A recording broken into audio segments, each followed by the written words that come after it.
After finding out average rate of reaction, the second way by which you can find out rate of reaction is instantaneous rate of reaction. Now, instantaneous rate of reaction is the rate of reaction at a specific instant. Now, what is meant by specific instant? Which is a shortest interval of time. Instant means at that particular time, which can be in few seconds, which can be in few minutes. So when we find out the average rate of reaction but over a shorter and a shortest interval of time, that time we say that rate of reaction as instantaneous rate of reaction. Instantaneous rate of reaction, if I am finding out at the beginning of the reaction, when your time is 0, that time we call it as initial rate of reaction. We are generally specific about the given speed or the given rate at a particular time, that is at a particular instant. So we generally use instantaneous rate of reaction whenever we are talking rate of reaction. So henceforth, when I am saying a rate of reaction, so I am saying nothing but instantaneous rate of reaction. As I told, it is the important one and we find out instantaneous rate only. Let us see how do we determine instantaneous rate of reaction. Now, in determination of instantaneous rate, we do the progress of reaction, which is followed by measuring the concentration of a reactant or a concentration of a product at different time intervals. From these two graphs, it can be seen that the concentration of the reactant decreases, that of product increases with time. These changes in concentration are relatively faster, if you could see, in the beginning, whereas here also it is faster in the beginning, and as the time proceeds further, it goes on becoming slow. Okay, so when we plot the concentration of a reactant or a concentration of product against time, we can find out the instantaneous rate. How is that? For this given plot, if I draw a tangent to the curve at time t1, then the rate of reaction can be determined. The negative slope of the tangent to the curve of reactant concentration versus time is an instantaneous rate of consumption of the reactant at time t1, whereas the positive slope of the tangent to the curve of the product concentration versus time is the instantaneous rate of formation of the product. The instantaneous rate determined in this way will always be having the same value for the same concentration of the reactant as long as the temperature is constant. So this is one graphical way of determining the instantaneous rate. Very important, when we find out with respect to reactant, our slope will be negative. That is why we are writing it as minus. And when we find out with respect to product, our slope will be positive. So we write it as plus over here. Whichever time interval we find out the tangent, it will give us a rate of consumption or rate of formation at that given time. At this moment, I have taken it as T1. So when I am taking a tangent at this T1, so this point is telling me the rate of consumption of reactant, and here if I take as T1, so the point at the tangent, this will tell me the rate of formation of product. So this is a graphical way of determining the instantaneous rate of any given chemical reaction. When we find out the instantaneous rate, we represent it as dc upon dt. We represent it as dc upon dt by replacing the term delta. So rather than delta, we mention derivative, that is dc upon dt. So whenever we say dc upon dt, means the expression is of average rate. So average rate, we represent it as delta, and if we are mentioning it as dc upon dt, means we are mentioning it in the term of instantaneous rate. And as I told, in chemical kinetics, we are concerned with instantaneous rates only.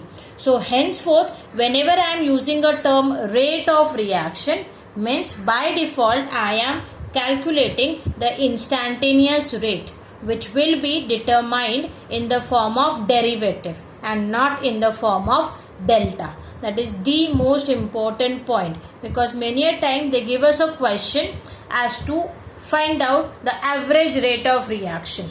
So students are concerned only about the reactants and the products, and they do not pay attention on the sign. When we are writing down average rate, the difference, the change will be mentioned in terms of delta. And if it is instantaneous, as the change of time is very small, we cannot represent it as by delta, we represent it with small d.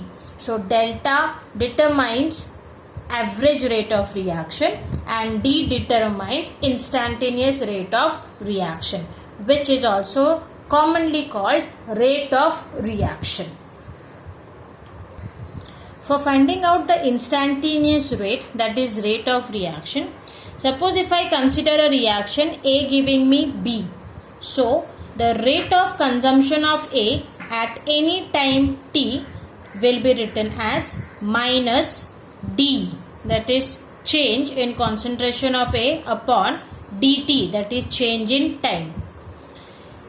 Rate of formation of B at any time t can be given as plus change in concentration of B upon change in time.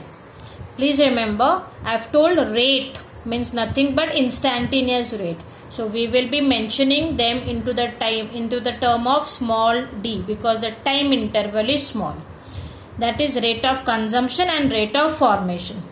If I say rate of reaction, then it will be either in terms of consumption, means minus change in concentration of A upon change in time, or it is in terms of formation, so plus change in concentration of B upon change in time.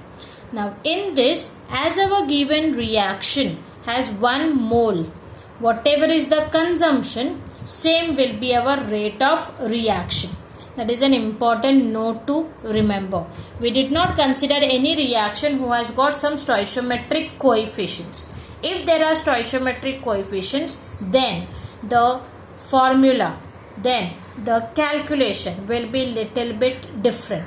Let us see how it will be different. So as mentioned, for the reaction involving 1 mole of A and 1 mole of B, that is 1 mole of A and B each, the rate of consumption of A equals to the rate of formation of B, because they both are 1 mole, and same gives us the rate of reaction. But this is not true for the reactions involving different stoichiometrics. So let us take one example of reaction having different stoichiometry. I am taking a general example. Suppose if I have A moles of A plus B moles of B, giving us C moles of C plus D moles of D. So in this, our rate of reaction can be in terms of A, in terms of B, in terms of C, or in terms of D. But with respect to them, their coefficients will play a role.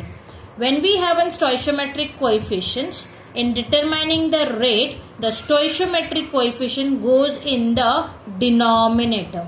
So with respect to A, it will be minus 1 upon A. This A stands for the coefficient, the stoichiometric coefficient, into change in concentration of A upon change in time. Similarly, with respect to B, it will be minus 1 upon B. Again, this B is stoichiometric coefficient of B into change in concentration of B upon change in time. In this, again the stoichiometric coefficients will play a role. So rate will be equal to 1 upon C, change in concentration of C upon change in time, and with respect to D it will be 1 upon D, change in concentration of D upon change in time. So if the given reaction, reactant or product has a stoichiometric coefficient, we cannot neglect that, because that will definitely have an effect on the rate of reaction.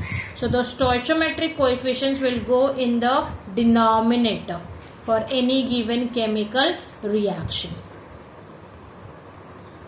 Now, in finding out the instantaneous rate, let us take an example. Suppose if I write down a reaction for ammonia synthesis, the reaction is 1 mole of nitrogen gas combines with 3 moles of hydrogen gas to form 2 moles of ammonia gas. For this given reaction, if I find out the rate, then it will be minus change in concentration of nitrogen upon change in time. That is also equal to minus 1 upon 3 change in concentration of hydrogen upon change in time. Remember, here the coefficient is 3, that has come in the denominator, which is also equal to 1 upon 2 change in concentration of ammonia upon change in time. Ammonia coefficient is 2, so that has come in the denominator. So in the given reaction, if we have our stoichiometric coefficients, that by default goes into their denominator in specifying the rate, means instantaneous rate of any given chemical reaction. Many times the question is asked where they give us a reaction and ask us only to determine the relationship like this, or they can also ask us in the type of numerical, where they may give you concentration of one and ask you to concentration of other, or they can ask you to find out the rate of any given chemical reaction. So that is how we find out the instantaneous rate or rate of chemical reaction.